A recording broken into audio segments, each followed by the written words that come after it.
Donald Trump has a complicated relationship with the truth, but is it safe to say this trait runs in the family? Here are just some of the times the Trump children were caught in a lie. One thing everybody can probably agree on is that Donald Trump was the most divisive president in recent history. The man himself made it clear that you were either with him or against him, and those who questioned his policies or rhetoric were swiftly and publicly deemed an enemy.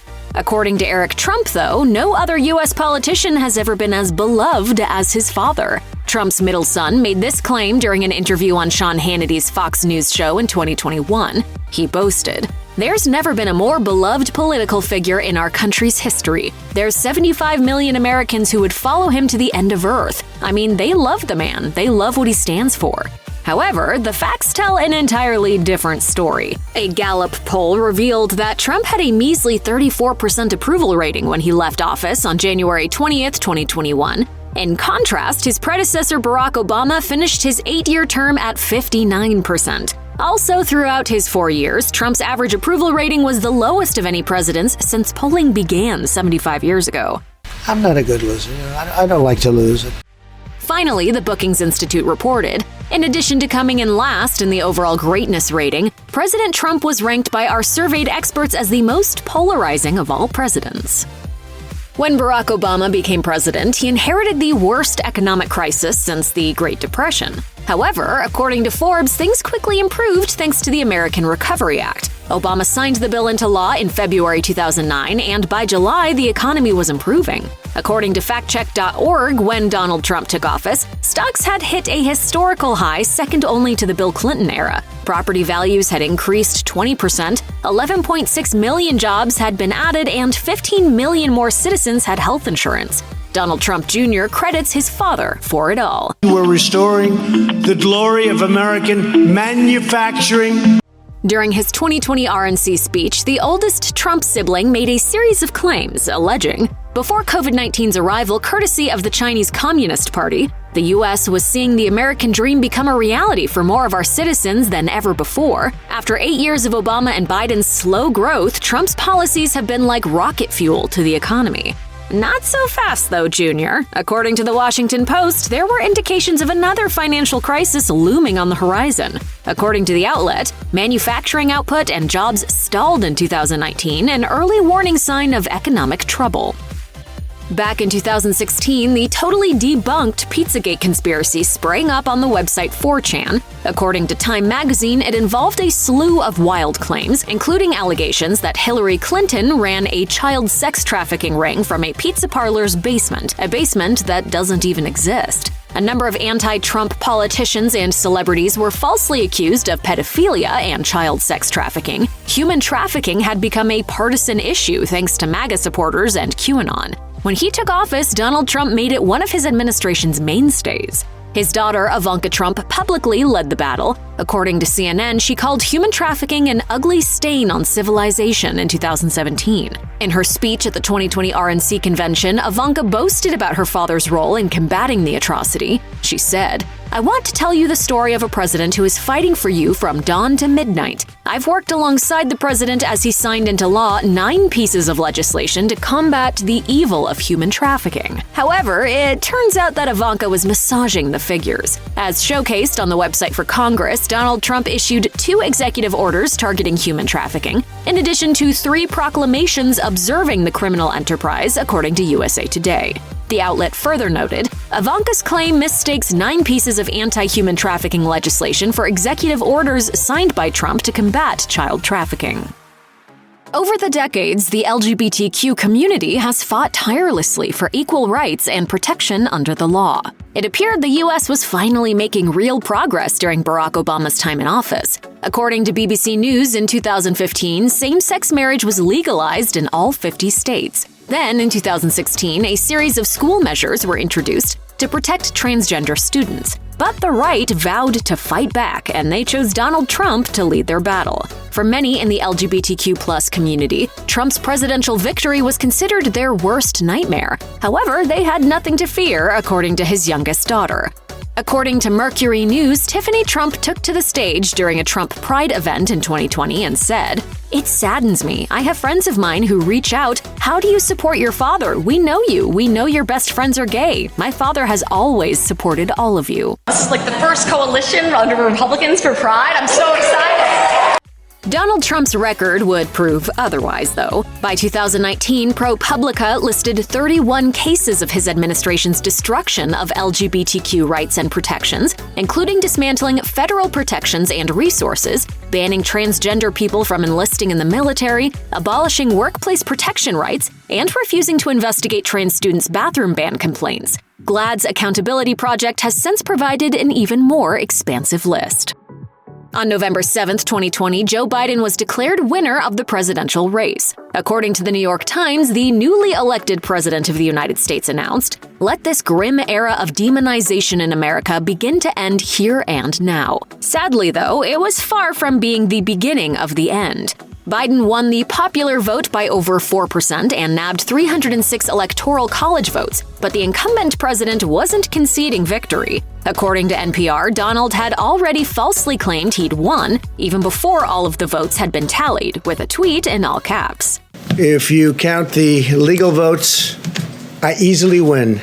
He continued with baseless allegations of election fraud before tweeting, "Bad things happened which our observers were not allowed to see." His two oldest sons also bombarded social media with phony accusations of election rigging. And the Democrats know that the only way that they can win this election is to cheat in Pennsylvania. HuffPost reports that Eric Trump, for example, was busted on November 4th for posting a fake viral video of somebody in Virginia Beach supposedly burning 80 Trump ballots. The city responded in a statement explaining that the ballots in the video had just been sample ballots. The Trumps continued their election fraud narrative, though, despite it being proven to be meritless. According to Reuters, Donald and company filed over 50 lawsuits challenging the election, and state and federal judges struck down all of them. In addition, the outlet noted, independent experts, governors, and state election officials from both parties say there was no evidence of widespread fraud. When it comes to testifying under oath, the Trump family's relationship with the truth has frequently been proven to be questionable, to say the least. According to Mother Jones, Donald Trump and Donald Trump Jr. have both repeatedly been caught lying and giving false testimony during depositions. So it's no surprise Ivanka Trump has also seemingly chosen to err on the side of falsehoods. In January 2020, Karl Racine filed a lawsuit against the Trump Organization and inaugural committee. The Washington, D.C. Attorney General alleged that, quote, they misused nonprofit funds to enrich the president's family business. He also claimed the committee knowingly vastly overpaid for event space at Trump's hotel in Washington, D.C., and that some of the money funded a private party for Trump's 3 older children. Ivanka, who was a Trump Organization executive at the time, was called to testify about her role in the inauguration's planning. In her deposition, Ivanka swore she, quote, really didn't have an involvement in the event. She insisted she just provided feedback when anybody asked her opinion. Racine's lawsuit appeared to tell otherwise. Documents showed that Ivanka made decisions for various aspects of the inauguration. There were also emails between Ivanka and the committee's deputy chairman discussing event scheduling, as well as emails between Ivanka and a lead producer referencing multiple meetings they'd had. One of Donald Trump's military actions during his last year of office was to launch a drone strike. The target of the attack on January 3, 2020, Iranian military officer Qasem Soleimani was instantly killed. According to Vox, the assassination risked sparking, quote, a major escalation with Iran and across the region at a time when the overall U.S. position is weak and growing weaker. NBC News agreed, claiming the attack had stoked growing tensions in the Middle East. Meanwhile, Iran vowed revenge. However, during his RNC 2020 speech, Eric Trump praised his father for bringing stability and accord to the region. He insisted, America was no longer weak in the eye of the enemy. He went on to declare there was now, quote, peace in the Middle East and that never-ending wars were finally ended. Rachel Maddow was having none of it, though. The news anchor shot down Eric's claims during a segment on MSNBC, saying, when he declared peace in the Middle East, I am sorry to have to report that peace in the Middle East has not broken out. Also, never-ending wars are finally ended. There are no wars that President Trump has ended, and as we noted earlier in the program, it appears that President Trump has increased the number of U.S. military personnel serving abroad since he's been in office. During his businessman days, Donald Trump was famously litigious, firing off lawsuits seemingly at the drop of a hat. However, since leaving office, he's now found himself on the other end of the law. According to the Washington Post, the former president has 29 lawsuits pending as of September 2021. And thanks to Karl Racine's lawsuit over the alleged misuse of inauguration charity funds, Donald's children are also being pulled into the legal quagmire. Donald Trump Jr. was deposed in the Washington, D.C. Attorney General's criminal investigation, and according to Mother Jones, his testimony wasn't exactly accurate. Don Jr. was questioned about his relationship with Stephanie Winston Wolkoff, who was a top producer of the inauguration. He claimed, "I know of her. I think I've met her, but I don't know her. If she was in this room, I'm not sure I would recognize her." However, Mother Jones obtained video footage of Donald Jr. singing her praises the night before the inauguration. He gushed, "What Stephanie did here is just incredible. I mean, I've never seen anything like it." The outlet also had copies of emails between the two, and also pointed out that Winston Wolkoff's book, Melania and Me, references an intimate White House dinner she attended with Donald and Melania Trump, as well as Eric and Donald Jr.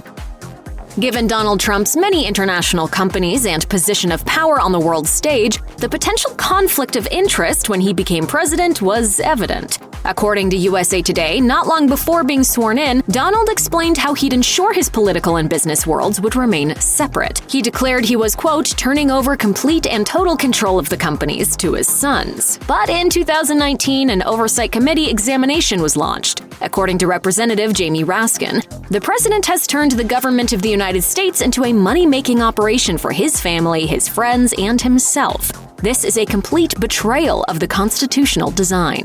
Not according to Eric Trump, though, who insisted that there's never been, in his words, a president who has sacrificed so much of his wealth or made so many personal sacrifices as his father.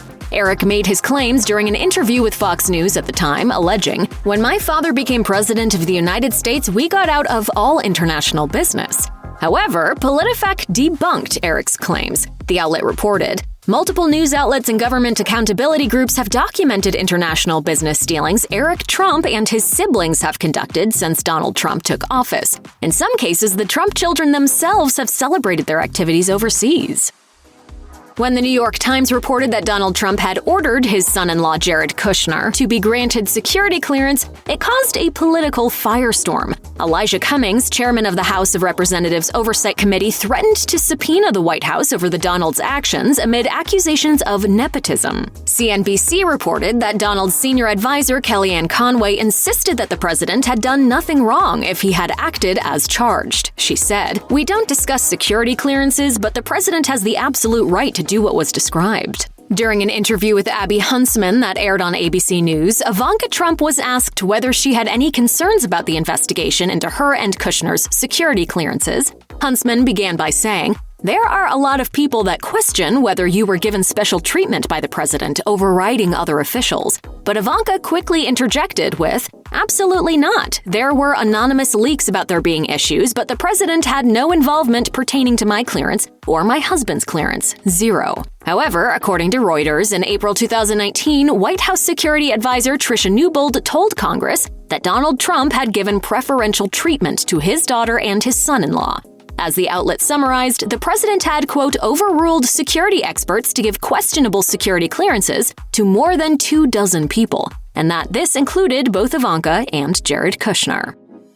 By the end of October 2020, the U.S. had recorded over 9 million cases of the coronavirus. According to the Hopkins Institute, there were nearly 90,000 new cases on October 30th alone, making it the highest single-day reporting since the pandemic began. There were also 968 deaths in the U.S. that same day, and the worst, by far, was yet to come. CNN reported it was predicted there'd be an estimated 399,000 total coronavirus deaths in the U.S. by February 2021. However, according to Donald Trump Jr., COVID-19 was already under control by October 30th, 2020, and the number of deaths was, in his words, almost nothing.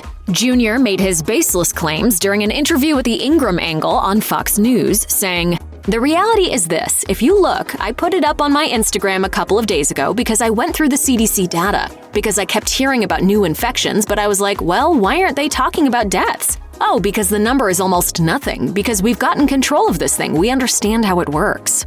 In reality, according to the CDC, an estimated 545,600 to 660,200 excess deaths occurred in the United States during January 26, 2020 to February 27, 2021. The CDC defines excess deaths as being above the expected number for a given place and time, and therefore likely related to the COVID-19 pandemic.